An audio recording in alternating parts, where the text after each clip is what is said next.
یہ کتاب دنیا کے 10 بہترین ناولوں میں سے ایک ہے۔ یہ کتاب صرف ایک نوجوانوں کی کہانی نہیں بلکہ نوجوانوں کے ذہنی دباؤ، الجھنوں، جذبات اور معاشرتی مسائل کو سمجھنے کی ایک کھڑکی ہے۔ اس ناول کو پڑھ کر والدین اپنے بچوں کو بہتر طریقے سے سمجھ سکتے ہیں۔ یہ کتاب نوجوانوں کی ذہنی کیفیت سمجھنے کے لیے۔ ناول کا مرکزی کردار ہولڈن ایک ایسا لڑکا ہے جو الجھنوں میں ہے، تنہائی محسوس کرتا ہے، دنیا سے ناراض ہے، بے چینی، خوف اور ذہنی دباؤ کا شکار ہے۔ والدین اس کردار کو پڑھ کر سمجھ سکتے ہیں کہ بچے کبھی کبھی اندر سے کیا محسوس کرتے ہیں، چاہے وہ ظاہری طور پہ ٹھیک نظر آئے۔ بات چیت کی اہمیت سمجھنے کے لیے یہ کتاب پڑھنا ضروری ہے۔ ہولڈن کی سب سے بڑی تکلیف یہ ہے کہ اسے کوئی سننے والا نہیں ملتا۔ والدین کو یہ کتاب یاد دلاتی ہے کہ بچوں کی باتیں سننی چاہیے، ان کے احساسات کو ہلکا نہیں سمجھنا چاہیے۔ تھوڑا سا پیار اور توجہ بہت بڑا فرق ڈال سکتی ہے۔ کتاب میں دکھایا گیا ہے کہ نوجوان کن کن مسائل کا سامنا کرتے ہیں: stress, low self esteem, fit ہونے کی کوشش، مزاج میں چڑچڑاپن، تعلیمی دباؤ، الجھن اور غصے۔ والدین جب یہ سمجھتے ہیں تو وہ بہتر سپورٹ دے سکتے ہیں۔ ہولڈن بچوں کی معصومیت کو بچانا چاہتا ہے کیونکہ وہ خود بہت جلد بڑا ہو گیا ہے۔ یہ بات والدین کو یاد دلاتی ہے کہ بچوں پر بڑا ہونے کا دباؤ نہ ڈالیں، انہیں اپنی عمر کے مطابق رہنے دیں، ان کا بچپن محفوظ رکھیں۔ ہولڈن ہر چیز سے بغاوت کرتا ہے لیکن وجہ یہ ہے کہ وہ پریشان ہے، خود کو تنہا محسوس کرتا ہے، اسے دنیا مصنوعی لگتی ہے۔ یہ کتاب والدین کو دکھاتی ہے کہ ہر بغاوت کے پیچھے کوئی وجہ ہوتی ہے۔ اگر والدین وجہ سمجھ لیں تو بچہ آسانی سے سنبھالا جا سکتا ہے۔ یہ کتاب واضح کرتی ہے کہ ذہنی بیماری نظر نہیں آتی، تنہائی بہت خطرناک ہو سکتی ہے۔ نوجوانوں کو جذباتی سپورٹ کی ضرورت ہوتی ہے۔ والدین کو سمجھ آتا ہے کہ بچوں کی ذہنی صحت بھی جسمانی صحت جتنی اہم ہے۔ میں پلاٹ ایکسپلین کرنے سے پہلے یہ سارا بتا رہا ہوں کہ نوجوانوں کو یہ کتاب کیوں پڑھنی چاہیے۔ اگرچہ ناول 1950 کی دہائی میں لکھا گیا تھا، مگر اس میں پیش کیے گئے جذبات، مسائل اور تجربات آج کے نوجوانوں کے لیے بھی بہت قیمتی ہیں۔ یہ کتاب نوجوانوں کے دل کی بات کرتی ہے۔ ہولڈن کی الجھنیں، خوف، غصہ اور تنہائی وہی مسائل جو آج کے ٹین ایجر بھی محسوس کرتے ہیں۔ کتاب پڑھ کر نوجوان سمجھتے ہیں کہ وہ اکیلے نہیں ہیں۔ ناول دکھاتا ہے کہ تنہائی کیا ہوتی ہے، ذہنی پریشانی کیسے بڑھتی ہے، دل کی تکلیف انسان کو کس طرح بدل دیتی ہے۔ معاشرتی دکھاوے اور جھوٹ سے آگاہ کرتی ہے۔ ہولڈن منافقت سے نفرت کرتا ہے۔ یہ بات نوجوانوں کو سکھاتی ہے کہ سچائی، اخلاص اور بے ساختگی کی کتنی اہمیت ہے۔ سوچنے کی صلاحیت پیدا کرتی ہے۔ یہ کتاب نوجوانوں کو سوچنے پر مجبور کرتی ہے، زندگی میں کیا صحیح ہے، لوگ کیوں ایک بات کہتے ہیں اور دوسری کرتے ہیں، ہم حقیقت میں کیا چاہتے ہیں۔ یہ خود کو پہچاننے کا پہلا قدم ہے۔ ناکامی سے لڑنا سکھاتی ہے۔ ہولڈن اسکول میں ناکام ہوتا ہے مگر وہ اپنی غلطیوں کو سمجھنے کی کوشش بھی کرتا ہے۔ نوجوان اس سے یہ سبق سیکھتے ہیں کہ ناکامی آخر نہیں بلکہ شروعات ہے۔ چھوٹے بہن بھائیوں اور خاندان کی اہمیت بتاتی ہے۔ ہولڈن اپنی بہن فیبی سے بہت محبت کرتا ہے۔ اس کی محبت دکھاتی ہے کہ گھر والے بہت قیمتی ہوتے ہیں، مشکل وقت میں وہی سہارا بنتے ہیں۔ نوجوانوں کو خاندان کی قدر سکھاتی ہے۔ معصومیت کی حفاظت کا خوبصورت پیغام دیتی ہے۔ دنیا کی برائیوں میں بھی انسانیت، بھلائی اور معصومیت کو بچانا ضروری ہے۔ یہ کتاب نوجوانوں کو زیادہ حساس، سمجھدار اور انسان دوست بناتی ہے۔ کہانی پڑھ کر نوجوان دوسروں کے درد کو سمجھتے ہیں کہ یہ ان میں ہمدردی، نرمی اور انسانی احساس پیدا کرتی ہے۔ اس کتاب کے 10 اہم نکات یہ ہیں: ہولڈن ایک الجھا ہوا اکیلا نوجوان ہے۔ مرکزی کردار ہولڈن دنیا کو سمجھنے کی کوشش کر رہا ہے، لیکن اسے ہر چیز الجھن بھری اور مشکل لگتی ہے۔ اسکول سے نکالا جانا اس کے بحران کی شروعات ہے۔ اسکول سے فیل ہونے اور نکالے جانے سے وہ ذہنی پریشانی کا شکار ہو جاتا ہے۔ اسے بڑے لوگ دکھاوے باز اور جھوٹے لگتے ہیں۔ ہولڈن کا یقین ہے کہ زیادہ تر بڑے لوگ فونی یعنی منافق جعلی ہوتے ہیں۔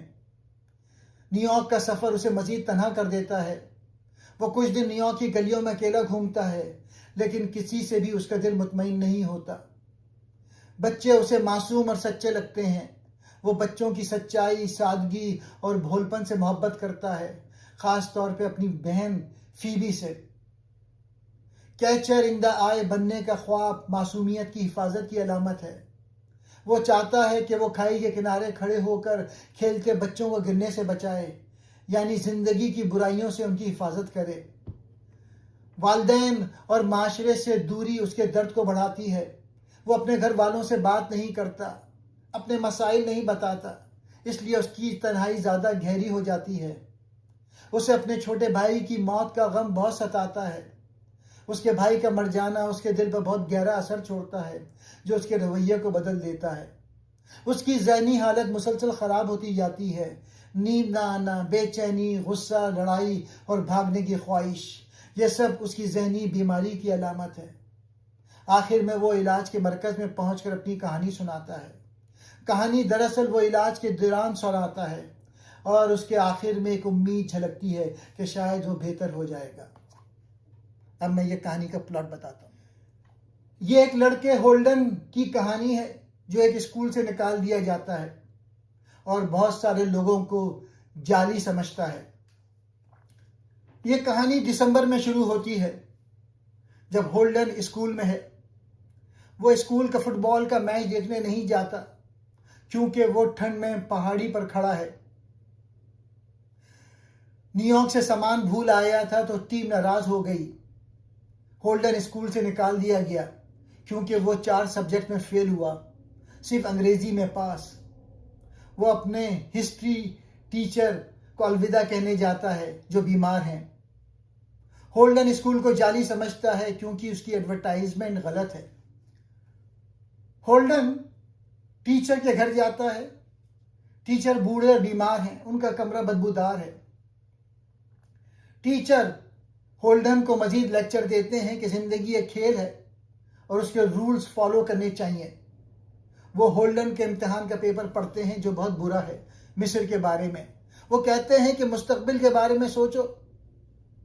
ہولڈن بور ہو جاتا ہے اور سوچتا ہے کہ اسکول کے ہیڈ ماسٹر بھی ایسے ہی کہتے ہیں۔ ہولڈن کہتا ہے کہ اس کے والدین ناراض ہوں گے کیونکہ یہ چوتھا اسکول ہے جہاں سے وہ نکالا گیا۔ وہ ڈکس کے بارے میں سوچتا ہے جو سینٹرل پارک کی جھیل میں رہتے ہیں۔ موسم سرما میں وہ ڈکس کہاں جاتے ہوں گے؟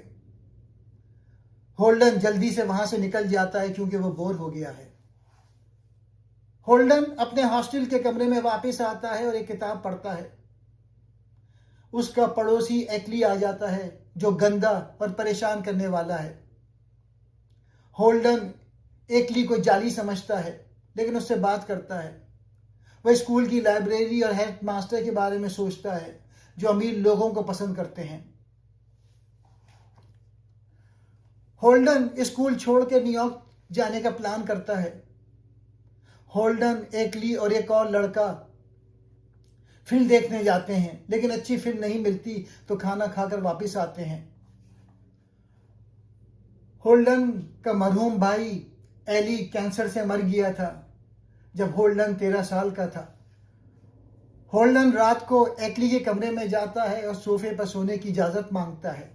ایکلی پہلے تو منع کرتا ہے، پھر ہاں کہہ دیتا ہے۔ ہولڈن رات بھر جاگتا رہتا ہے، اپنے بھائی ایلی کی موت کے متعلق سوچ سوچ کے پاگل ہو رہا ہوتا ہے۔ آخر میں فیصلہ کرتا ہے کہ ابھی اسکول چھوڑ کے نیو یارک چلا جائے گا کرسمس کی چھٹی سے پہلے۔ وہ سامان پیک کرتا ہے اور روتے ہوئے ہاسٹل سے نکل جاتا ہے۔ ہولڈن نیو یارک پہنچتا ہے لیکن گھر نہیں جاتا۔ والدین کو نہیں پتا کہ وہ اسکول سے نکل آیا ہے۔ وہ ایک سستا ہوٹل لیتا ہے۔ کمرے سے دوسرے ہوٹل کی کھڑکی سے عجیب لوگوں کو دیکھتا ہے۔ کوئی عورت مرد کو تھپڑ مار رہی ہے، کوئی جوڑا تھوک کے ساتھ کھیل رہا ہے. وہ بہت اکیلا محسوس کرتا ہے. ہولڈن ٹیکسی لے کر ایک نائٹ کلب جاتا ہے. ٹیکسی ڈرائیور سے پوچھتا ہے کہ سینٹرل پارک کی بطخیں سردیوں میں کہاں جاتی ہوں گی. ڈرائیور غصہ ہو جاتا ہے. کوئی بھی بطخوں والا جواب سنجیدگی سے نہیں دیتا. وہ بہت اداس ہو جاتا ہے. ہولڈن ہوٹل واپس آتا ہے. صبح ہولڈن اٹھتا ہے، سامان ایک لاکر میں رکھتا ہے اور ناشتہ کرنے جاتا ہے. وہاں 2 نن بیٹھی ہوتی ہیں. وہ ان سے بہت پیار سے بات کرتا ہے. $10 ڈونیشن دیتا ہے. وہ سوچتا ہے کہ نن بہت اچھی ہوتی ہیں. وہ سوچتا ہے کہ آج اپنی بہن فیبی سے چپکے سے مل لوں گا، کیونکہ فیبی اس کی بہن، اس کی جان ہے. ہولڈن کے پاس ابھی کچھ وقت ہے، اس لیے وہ اپنی بہن فیبی کو گفٹ دینے کے لیے نکلتا ہے. راستے میں غریب بچہ گاتا ہوا جا رہا تھا، "If a body catch a body coming through the rye." ہولڈن کو یہ گانا بہت اچھا لگتا ہے. وہ خوش ہو جاتا ہے. وہ ایک پرانی ریکارڈ کی دکان سے فیبی کے لیے ایک نایاب ریکارڈ خریدتا ہے. پھر وہ فیبی کے اسکول جانے کا سوچتا ہے کہ شاید چپکے سے مل لوں گا. ہولڈن اکیلا کھانا کھاتا ہے. پھر ایک اور پرانے دوست کارلوس کو فون کرتا ہے. دونوں کافی پیتے ہیں. کال بڑا ہو گیا ہے، اب یونیورسٹی میں پڑھتا ہے، مشرقی فلسفے اور ذہن بات کرتا ہے. ہولڈن کو یہ سب بکواس لگتا ہے. وہ پھر بطخوں والا سوال پوچھتا ہے. کوئی جواب نہیں ملتا. وہ اپنی بہن فیبی کو یاد کر کے سوچتا ہے کہ آج رات چپکے سے گھر جا کے فیبی سے مل لوں گا. ہولڈن اپنے پرانے دوست لوس کے ساتھ ایک بار ملتا ہے. لوس اب بہت بوڑھا اور جعلی لگتا ہے. ہولڈن کو پسند نہیں آتا. لوس ایک بڑی عمر کی چینی لڑکی کے ساتھ رہتا ہے. دونوں لڑتے ہیں کیونکہ لوس کہتا ہے کہ ہولڈن بڑے ہو جاؤ، زندگی کو سنجیدگی سے لو. ہولڈن رو پڑتا ہے اور پھر وہاں سے نکل جاتا ہے. ہولڈن سینٹرل پارک جاتا ہے بطخوں کو دیکھنے، لیکن جھیل جم چکی ہوتی ہے. بطخیں نظر نہیں آتی. وہ سوچتا ہے کہ شاید وہ مر چکی ہیں. اسے بہت ڈر لگتا ہے. سردی میں وہ خود بھیگ جاتا ہے. فیبی والا ریکارڈ گر کر ٹوٹ جاتا ہے. آخر میں وہ چپکے سے اپنے گھر پہنچتا ہے. والدین باہر گئے ہوئے ہوتے ہیں. وہ فیبی کے کمرے میں جاتا ہے. فیبی اس کی بہن سو رہی ہوتی ہے. وہ اسے پیار سے دیکھتا ہے، روتا ہے اور اس کے پاس بیٹھ جاتا ہے. فیبی اس کی سب سے پیاری چیز ہے. وہ اپنی بہن فیبی کے بالوں میں ہاتھ پھیرتا ہے اور بہت خوش ہوتا ہے. پھر فیبی جاگ جاتی ہے. پہلے تو ڈرتی ہے، پھر بہت خوش ہوتی ہے. ہولڈن جھوٹ بولتا ہے کہ وہ اسکول سے نہیں نکالا گیا، لیکن فیبی سمجھ جاتی ہے اور ناراض ہو جاتی ہے. وہ کہتی ہے ڈیڈی تمہیں مار ڈالیں گے. فیبی پوچھتی ہے کہ تمہیں دنیا میں کوئی چیز بھی پسند نہیں آتی؟ ہولڈن کہتا ہے مجھے تم پسند ہو اور مجھے وہ گانا پسند ہے. وہ سمجھتا ہے کہ وہ بچوں کو رائی یعنی گندم کے کھیت میں کھیلنے دیکھنا چاہتا ہے، اور اگر کوئی بچہ گرنے لگے تو وہ اسے پکڑ لے. یعنی وہ دا کیچر ان دا رائے بننا چاہتا ہے. بچوں کو معصومیت کھونے سے بچانا چاہتا ہے. فیبی کہتی ہے وہ گانا غلط سمجھ رہا ہے. اصل گانا if a body meet a body ہے، کیچ نہیں. فیبی اس کی بہن ہولڈن کے ساتھ ڈانس کرتی ہے، بہت پیار کرتی ہے. پھر والدین واپس آ جاتے ہیں. ہولڈن باتھ روم میں چھپ جاتا ہے. ماں فیبی سے پوچھتی ہے کہ تمہارے کمرے سے سگریٹ کی بو کیوں آ رہی ہے؟ فیبی جھوٹ بولتی ہے کہ میں نے ایک سگریٹ پیا تھا. ہولڈن اس کا بھائی چپکے سے گھر سے نکل جاتا ہے. ہولڈن اپنے پرانے انگریزی ٹیچر کے گھر جاتا ہے. ٹیچر اس سے بہت پیار سے بات کرتے ہیں. وہ کہتے ہیں تمہاری زندگی میں ایک بڑا گراؤ یعنی فال ہونے والا ہے، لیکن جو لوگ گرتے ہیں وہی کچھ بڑا کرتے ہیں. وہ ہولڈن کو اپنے گھر سونے دیتے ہیں. رات کو ہولڈن کی آنکھ کھلتی ہے تو دیکھتا ہے کہ اس کے ٹیچر اس کے سر پہ ہاتھ پھیر رہے ہیں. ہولڈن گھبرا جاتا ہے. سوچتا ہے کہ شاید وہ ہم جنس پرست ہیں. وہ جلدی سے بھاگ جاتا ہے. ہولڈن رات بھر سڑکوں پر گھومتا ہے، بہت تھک جاتا ہے، وہ سوچتا ہے کہ وہ مر جائے گا، سب اس کے جنازے پہ تھوک دیں گے۔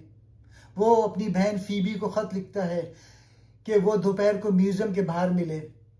فیبی سوٹ کیس لے کے آتی ہے اور کہتی ہے میں بھی تمہارے ساتھ بھاگ رہی ہوں۔ ہولڈن منع کرتا ہے، فیبی روتی ہے اور ناراض ہو جاتی ہے۔ ہولڈن اسے چڑیا گھر اور پھر گھومنے والے جھولے پہ لے جاتا ہے۔ بارش ہو رہی ہے لیکن فیبی جھولے پر چڑھتی ہے۔ ہولڈن اسے دیکھ کر بہت خوش ہوتا ہے اور روتا ہے، پہلی دفعہ وہ سچ میں خوش ہے۔ آخری چیپٹر۔ ہولڈن کہتا ہے کہ اس کے بعد کیا ہوا وہ سب لوگوں کو نہیں بتاتا۔ وہ بیمار پڑ گیا، ہسپتال میں رہا، اب وہ ایک نئے اسکول میں جا رہا ہے۔ لوگ پوچھتے ہیں کہ اگلی بار تم اسکول میں محنت کرو گے؟ ہولڈن کہتا ہے کہ اسے کچھ بھی کہنے کو دل نہیں کرتا۔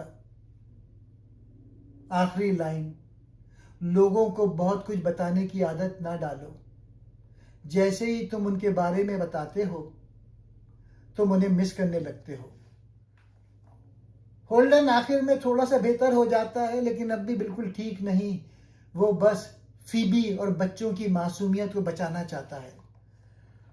تو میجر تھیم اس کتاب کے یہ ہیں کہ ہولڈن کتاب کا ہیرو ہے جو بڑے بڑے خیالات اور تھیمز اس کے اندر چل رہے ہوتے ہیں، وہ سب آج کے نوجوانوں کے دل میں بھی گھوم رہے ہوتے ہیں۔ جعلی پن سے نفرت۔ ہولڈن کو دنیا کے 90% لوگ جعلی لگتے ہیں، فلم سٹارز، ٹیچرز، امیر لوگ، حتیٰ کہ مذہبی لوگ بھی۔ وہ کہتا ہے کہ سب لوگ ڈھونگ کرتے ہیں، باہر سے اچھا بنتے ہیں لیکن اندر سے خالی ہیں۔ یہ تھیم دراصل یہ بتاتی ہے کہ نوجوان جب بڑوں کی منافقت دیکھتے ہیں تو ان کا اعتماد ٹوٹ جاتا ہے۔ تنہائی اور اکیلا پن۔ ہولڈن بار بار کہتا ہے میں بہت اکیلا ہوں، وہ لوگوں کے درمیان بھی اکیلا رہتا ہے۔ اس کی وجہ یہ ہے کہ وہ سچے رشتے چاہتا ہے لیکن اسے کوئی سمجھتا ہی نہیں۔ آج کل کے بچے بھی موبائلز پہ 1000 دوست ہونے کے باوجود اکیلے ہی رہتے ہیں۔ بچپن کی معصومیت بچانے کا خواب۔ کتاب کا سب سے خوبصورت تھیم ہے کیچر ان دا رائی بننے کا خواب۔ ہولڈن کہتا ہے کہ وہ رائی کے کھیت میں بچوں کو کھیلتے دیکھے گا اور اگر کوئی بچہ گرنے لگے تو وہ اسے پکڑ لے گا، یعنی وہ بچوں کو بڑوں کی گندی دنیا میں گرنے سے بچانا چاہتا ہے۔ یہ تھیم یہ بتاتی ہے کہ نوجوان خود تو ٹوٹ چکے ہوتے ہیں لیکن چھوٹے بچوں کی معصومیت اب بھی ان کے لیے مقدس ہوتی ہے۔ موت اور ڈپریشن کا خوف۔ ہولڈن کا چھوٹا بھائی ایلی مر چکا ہے، اس کا درد اس کے اندر گھر کر گیا ہے۔ وہ بار بار سوچتا ہے کہ وہ خود بھی مر جائے گا یا غائب ہو جائے گا۔ وہ قبرستان بھی دیکھنا چاہتا ہے کہ مردے کہاں جاتے ہیں۔ یہ تھیم دکھاتی ہے کہ جب کوئی قریبی مر جاتا ہے تو بچے کتنے سالوں تک اس کے غم میں ڈوبے رہتے ہیں۔ بغاوت اور بڑوں سے نفرت۔ ہولڈن اسکول چھوڑ دیتا ہے، گھر نہیں جاتا، راتوں کو گھومتا ہے۔ یہ سب بڑوں کے خلاف بغاوت ہے۔ وہ کہتا ہے کہ بڑے سب کچھ خراب کر دیتے ہیں۔ یہ تھیم آج کے نوجوانوں میں بھی بہت ہے۔ سچائی اور ہم ایمانداری کی تلاش۔ ہولڈن جھوٹ بہت بولتا ہے لیکن وہ خود جانتا ہے کہ وہ جھوٹ بول رہا ہے۔ وہ بس ایک سچی بات، ایک سچا رشتہ، ایک سچی محبت ڈھونڈ رہا ہے۔ فیبی اس کی بہن، اس کی واحد سچی چیز ہے۔ بڑا ہونے سے ڈر۔ ہولڈن نہیں چاہتا کہ وہ بالغ ہو جائے۔ بالغ ہونے کا مطلب ہے جعلی بننا، پیسے کمانا، شادی کرنا، پھر وہی گندگی اور گندی زندگی گزارنا۔ وہ کہتا ہے کہ بچپن ختم ہو جائے تو سب کچھ ختم ہو جائے گا۔ ہولڈن کوئی شرارتی لڑکا نہیں، وہ تو ایک زخمی دل والا لڑکا ہے جو دنیا کی برائیوں سے بچنا چاہتا ہے اور اپنے چھوٹے بھائی بہنوں کو بچانا چاہتا ہے۔ اس کے سارے تھیمز آج بھی زندہ ہیں، اس لیے 70 سال بعد بھی ہر نوجوان خود کو ہولڈن سمجھتا ہے۔ دنیا بہت جعلی ہے لیکن پھر بھی کہیں نہ کہیں سچائی ضرور ہوتی ہے، بس اسے ڈھونڈنا پڑتا ہے، اور وہ سچائی ہولڈن کو صرف اس کی بہن فیبی کے چہرے پر نظر آتی ہے۔ یہ کتاب ضرور پڑھنی چاہیے کیونکہ یہ کوئی عام کہانی نہیں، یہ تو تمہارے اندر کی آواز ہے۔ جو تم خود بھی نہیں سنا سکتے۔ یہ کتاب تمہارے دل کی بات کہتی ہے۔ جب تمہیں لگتا ہے کہ سب لوگ جعلی ہیں، کوئی سمجھتا ہی نہیں، تو ہولڈن بالکل ویسے ہی سوچ رہا ہوتا ہے۔ پڑھو گے تو لگے گا کہ کوئی تمہارے لیے لکھ رہا ہے۔ پہلی بار کوئی تمہیں غلط نہیں کہے گا۔ ہولڈن بہت غلطیاں کرتا ہے، جھوٹ بولتا ہے، اسکول چھوڑتا ہے، لیکن کتاب اسے برا نہیں کہتی، بس اس کا درد دکھاتی ہے۔ تم بھی پہلی بار سوچو گے کہ ارے میری غلطیاں بھی شاید درد کی وجہ سے ہیں۔ تنہائی ختم ہو جاتی ہے۔ پڑھتے ہوئے لگے گا کہ کوئی تمہارے ساتھ بیٹھا ہے اور کہہ رہا ہے، ہاں یار مجھے بھی یہی سب فیل ہوتا ہے، میں بھی اکیلا ہوں۔ تنہائی تھوڑی کم ہو جاتی ہے۔ تمہیں پتہ چلے گا تم اکیلے پاگل نہیں ہو۔ لاکھوں لڑکے لڑکیاں اس کتاب کو پڑھ کر روئے ہیں، کیونکہ انہیں لگے گا کہ بس میری کہانی تو ہے یہ۔ تم بھی پڑھو گے تو سمجھ آئے گا کہ تمہارے سارے عجیب خیالات نارمل ہیں۔ فیبی والا سین تمہیں کبھی نہیں چھوڑے گا۔ جب ہولڈن اپنی چھوٹی بہن فیبی کو بارش میں جھولا جھولتا دیکھتا ہے اور روتا ہے، وہ سین تمہارا دل توڑ دے گا اور جوڑ بھی دے گا۔ تمہیں یاد آئے گا کہ تمہاری زندگی میں بھی کوئی نہ کوئی فیبی ضرور ہے جس کے لیے جینا بنتا ہے۔ بڑوں کو سمجھنے میں مدد ملے گی۔ تمہیں پتہ چلے گا کہ تمہارے ماں باپ ٹیچرز بھی کبھی تمہاری عمر کے تھے، اور شاید وہ بھی ہولڈن جیسے ہی تھے، بس اب بھول گئے ہیں۔ پڑھنے کے بعد تم تھوڑے ہلکے ہو جاؤ گے، جیسے کوئی بہت بڑا بوجھ دل سے اتر جائے۔ تم سوچو گے کہ چلو میں اکیلا نہیں ہوں، کوئی تو ہے جو میرا درد لکھے گا۔ مختصر یہ کہ اگر تم 13 سے 25 سال کے درمیان ہو اور کبھی کبھی دل بہت بھاری ہو جاتا ہے، رات کو نیند نہیں آتی، یا لگتا ہے کہ کوئی سمجھتا ہی نہیں، تو یہ کتاب تمہارے لیے ہے۔ ایک بار پڑھ لو، پھر دیکھنا کہ تمہارے اندر کا ہولڈن خاموش ہو جاتا ہے۔ بس اتنا کہوں گا، یہ کتاب نہیں، ایک دوست ہے جو تمہیں گلے لگا کر کہتا ہے تم ٹھیک ہو، تم ٹوٹے نہیں ہو، تم بس بڑے ہو رہے ہو۔ پڑھ لو یار، دل ضرور ہلکا ہوگا۔